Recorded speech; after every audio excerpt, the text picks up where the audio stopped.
Good morning. Morning. Thank you very much for having me here today. It's a privilege to be talking to you all. I'm here from Technetix. For those of you that don't know me, I'm Brittain.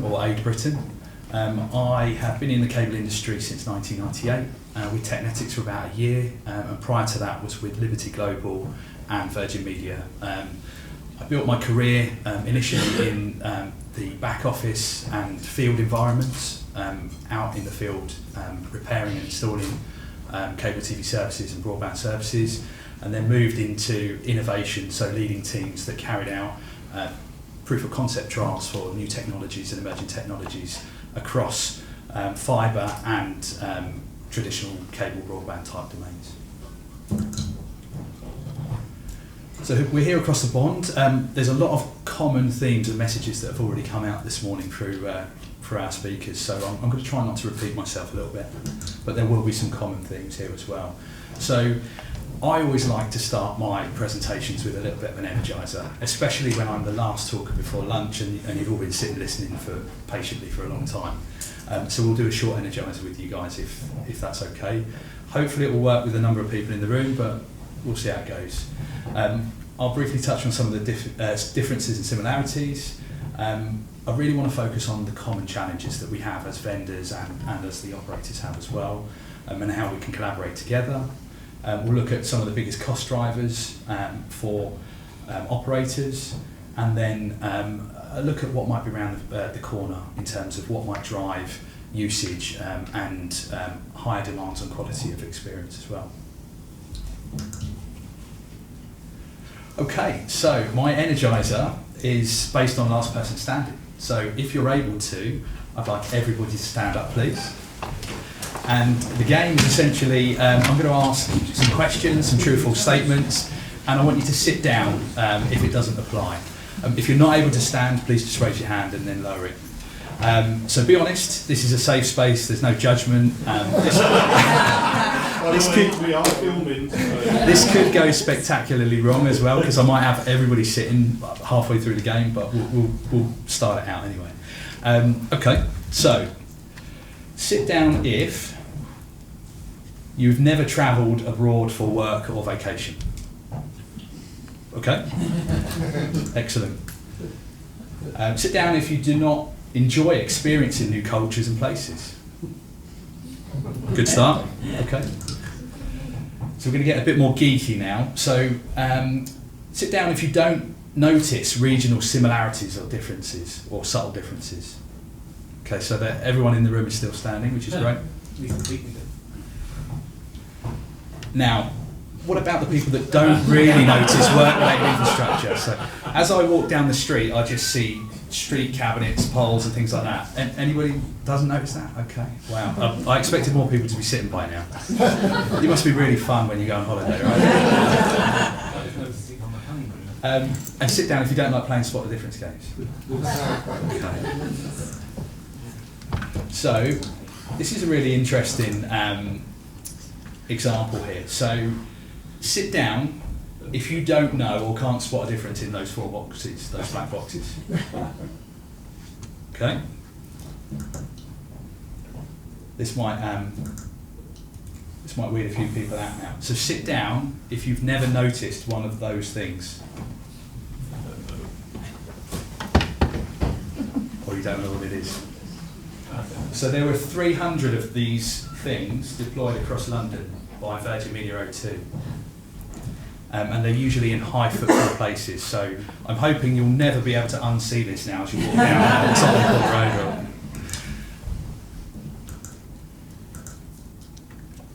Excuse me. So sit down if you can't explain the relationship or the link between that black box and 4 and 5G. Okay. Mike, can you explain it, please? Or did you forget to sit down? Exactly that. So this was a trial that I was involved in back in the early days of Virgin Media O2, and we were looking, this was before O2, we were looking at mobile offload, so how could we get our subscribers traffic off of the mobile network and onto the fixed network. So there is a cable modem and a wireless access point inside that little black box, which looks hideous, but it was a way of offering a street Wi-Fi service. But it was the precursor to 4 and 5G small cell trials with fixed mobile infrastructure, and Liberty Global and Virgin Media have continued to do that, where they've looked at taking existing street furniture, existing assets, and using it for a different purpose, which was part of my remit in my innovation role. Yeah. Do I get an extra point for giving the postcode away? Indeed, absolutely. So I should touch on, I've probably worked with many of the companies that are in the room and people as well, and in my capacity in my innovation trials. And our remit in the past was just to think laterally, look at what best practice was in different markets, and then try that in different places as well. So anyone used Midjourney or AI-based image generation tools? I recommend you try to generate some images of cable TV type people and the environments that they do. You get some really interesting results. So Willem and I were playing with this, and I said to Willem, look, can you help me out with some images? I want, a North American cable guy and someone in Europe as well. And the range of images that were generated by AI was fascinating, because the vast majority of the cable guys were actually unhappy. They had sad faces. but that's interesting in itself, because that's somebody's view, and AI is amplifying that as well. So we need to think as a group, as an organisation, how we change that as well. There's a lot of differences here, and I'll go through some of them. But we want to move from a stereotypical view of the world, make sure that our industry is more inclusive, and make sure that we're attracting the right talent to our industry as well. So I'll touch on some of those points. So I think a lot of these points have been covered already. Typically in North America, there tends to be a lot more overhead infrastructure. I think Mike mentioned earlier he'd been served by an overhead fibre to the home install as well. So one of the pieces of work that I was involved in a lot in the past was access to BT PIA and shared infrastructure, and how we could make better use of existing infrastructure to roll out fibre. So overhead infrastructure features very much a lot in North America. There's a lot of buried and ducted connections in Europe, and those types of environments drive different working practices, different tools, different vehicles, different consumables and parts and equipment and stuff. So yeah, lots of differences, and a lot of differences are driven by geographic and climate type differences. So things that you can't really work around, and many operators in the past and vendors would have loved a sort of silver bullet type solution, a one size fits all, where you go with one technology, one engineering solution, and it works everywhere. But the reality is, one person could be up a pole in the snow, another one could be, avoiding a wildfire in another region. So you're going to get regional differences, and it's a case of trying to, really tease out the similarities, pick technologies that play to those similarities, but then accept that there will be regional engineering solutions. I think there's a common theme as well. It's expensive to rebuild a network. It's expensive to migrate your customers to that new network as well. And there's a big difference between having your network ready for service, homes passed as we call it in the fibre world or in the cable world, and having customers connected. So there's quite a big lag between saying, right, my network's ready, and my subscribers are now connected. And I think the costs of connecting our subscribers have been underestimated across the board. So there's quite a challenge in connecting our customers.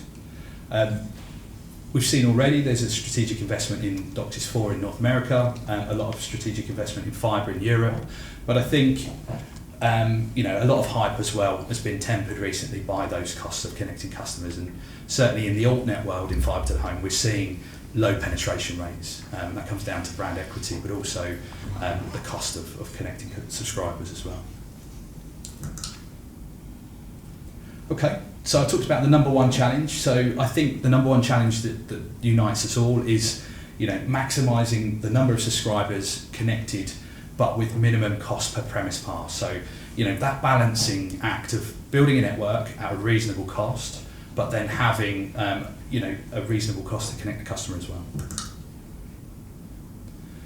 And what are the cost drivers? So as network vendors and network operators, we've got our people, power, and the construction and installation costs. And I'll touch a little bit on those as well. So the people aspect is really, really important.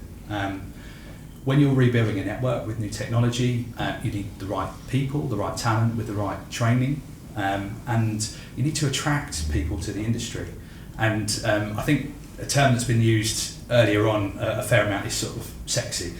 Cable's not very sexy, If you talk to my kids or my teenagers or people at university and that, nobody sort of rushes to say, yeah, I want to join the cable industry. Do you know what I mean? Whereas if you say 5G, 6G mobile, fibre, these are the AI, these are the types of things that young, enthusiastic, talented people are interested in. And we need to, as an industry, figure out how we attract those talent to our industry by adopting some of those technologies as well, and harmonising around those. So training is an important part. The tooling I mentioned before, nobody really wants people running around in huge vehicles, with two sets of tools that do one network versus another.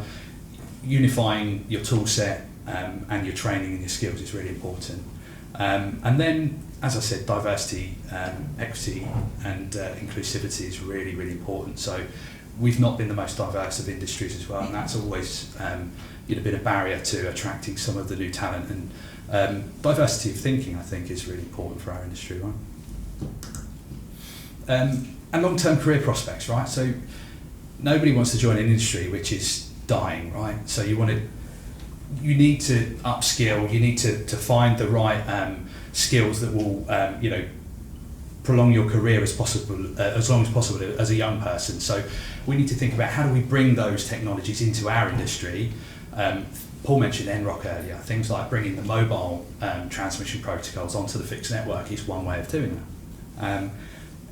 We really, really need to think about how attractive our industry is to our younger generation of engineers. Okay, so the other really important aspect to this is data, and I think Mark mentioned it earlier. So we've got this crunch point where a lot of our skills and experience are exiting the business, they're retiring. Younger generations are not flooding into our industry. We really need to plug that gap with AI, machine learning and data. And we've not always been great at collecting data points. Having probes within the network, collecting those data points and understanding what's really going wrong, and sending a limited pool of resource to the right place at the right time is key to our industry. So yeah, in the break, come and ask us about our Neuronics platform, which helps you do that too on the HFC network as well. Power. We've all seen some of the geopolitical factors that have influenced the cost of energy in recent years in different markets. A lot of the sustainability targets that we're all under, net zero, means that power is really under a lot of focus at the moment. So, things that really drive costs for the operators are, can they store it? Are they able to store it when, energy is cheap, and then use it when it's peak demand and make use of this sort of peak time shaving or demand side response type applications? Are they able to track their assets? Battery theft has been a common issue in the past, and as you look to new generations of battery technologies, do we have the right technologies to ensure that the theft isn't a problem? And also, how do we leverage the existing infrastructure? So making sure that we can, we've got millions, or operators have got millions of pieces of infrastructure across, several countries. Then, do you really need to build a new facility to host some kind of power solution, or can you leverage, almost crowdsource mini sites with your power management strategies? And then, return on investment has been really, really key when it comes to looking at power. So some operators have said, well, why would I invest in my HFC network? It's going to be switched off in 5 years' time. I think a lot of people are coming around to the realisation that those HFC networks are going to be around for a long time. It's going to take a long time to migrate subscribers. So, how can you best invest in technologies that allow you to reduce your power consumption in your network over a longer period of time? And again, we've got a smart powering solution that we can talk to you about during the break, and we can explain some of the benefits of how that is delivering savings for operators. And construction. So a lot of construction focus has been how do you build faster, better, cheaper. One of my roles in a previous life was basically asking, do we really need to dig at all? So are there solutions that allow you to achieve the same end result without actually going through the pain and cost of digging?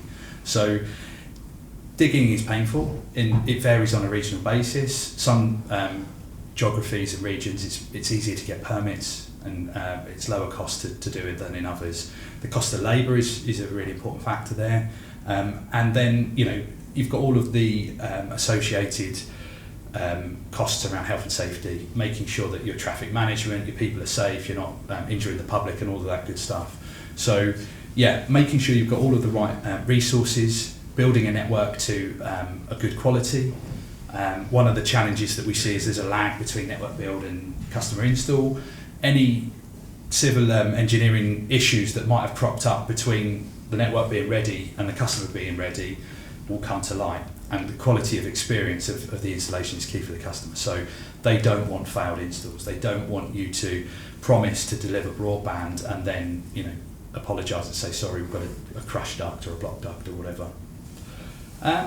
And the reality, as I mentioned before, there are millions and millions of cables that need to be replaced. Some of those are through gardens, they might be through hedges, strung through fences or over poles. There's a huge amount of effort and resource, and it doesn't matter how much machine learning or AI exists in the world, you can't get a robot to install a drop cable at the moment. So we need solutions that are simple, effective, allow people to get it right first time, plug and play type solutions. The other key question is, what happens if you really can't do fibre? There are some examples of driveways that have been reinstated with an expensive material, and the customer says, I don't want it, I don't want you to dig up my drive, we don't want poles. How do you resolve those issues? Again, come and talk to us about our Orca solution, because we've got a really neat solution that allows you to effectively move your ONT. If you can't bring fibre to the customer, you can move your ONT to where your fibre exists and use the existing infrastructure to transport multi-gigabit data services. So not to innovation. I think we discussed it earlier. It was cost is a significant factor when people make decisions about their broadband provider. Speed, in my personal opinion, the bottleneck or the limiting factor for speed has often been the in-home and Wi-Fi infrastructure. So you can provide as much speed as you like in the access network and assure that, but if the customer's got crap Wi-Fi, then they think their operator's offering a crap service, right? So there's this sort of almost a need to catch up, and a lot of operators are deploying Wi-Fi 6, Wi-Fi 7 type devices, but I think there's a longer play than just Wi-Fi. There might need to be more structures in-home cabling to support those speeds. Otherwise, people will just go, well, why bother? Why would I pay for a gigabit or 2 or whatever if I'm only getting 50, 80 meg wireless, right? They would just downspin.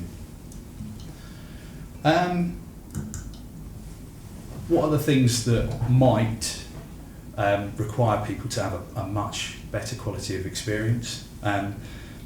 None of these are new. These ideas exist out there already, but this concept of having a 360-degree video experience, it could be for gaming, it could be for live sports events or concerts.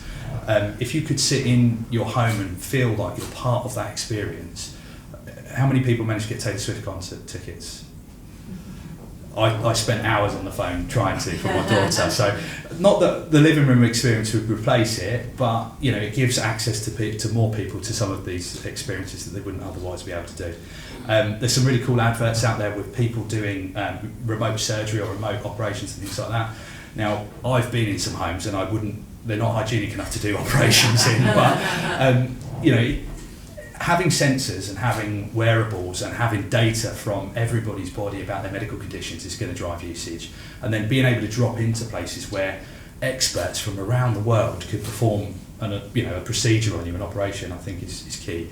Ready Player One was a glimpse into the future, I think, with tactile suits and being able to feel things across the internet. Again, it's something that people might value in terms of quality of experience, latency. I don't know if any of you will have seen it or remember, but I was involved in a really interesting project with Virgin Media. It was called the Two Hearts Pizzeria, and it was just after lockdown. So basically people couldn't come together, they couldn't hug and be together. And we had two halves of a restaurant. One was in London, one was in Edinburgh. And we used the power of broadband and connectivity to bring them together with a holographic projection. So you had two tables in two different locations, and it looked and felt like people were in the same room eating a meal across the table from each other in a restaurant. I'm not saying that's the future of dating in the future, but it might be, right? And again, medical emergencies, having connectivity, wireless connectivity in the street, being able to deliver, AEDs or life-saving equipment to amateurs in the street that don't have any medical knowledge, but being able to augment their experience to be able to save lives, that could be really key in the future as well. I'm sure you all have ideas of what the future might be. I don't have all the answers, but certainly latency and quality of experience is going to be really impactful in these areas. And just to wrap it up from me, so I think this is a common thing. We've all got the same destination in mind. We all want as many active paying subscribers on our networks. We all want our equipment to be deployed across the board, and we want customers to enjoy their broadband and streaming services. We do have different journeys, and I think Tony mentioned that they run in parallel. There's a different way of doing things. It's not right or wrong, it's just different, and it's appropriate to the market that the journey is in. So we should look to our regional differences. We should celebrate best practice as an organisation within the SCTE, and we should really embrace innovation and change. So making sure that we've got the right technology at the right time, going back to some previous technologies and saying, well, it wasn't right at the time, but what conditions need to exist in order to make that more appropriate now. PIA is a really good example of that. And then, embracing change, making sure that we are really fostering an environment for our people that attracts and retains people to our industry. Thank you.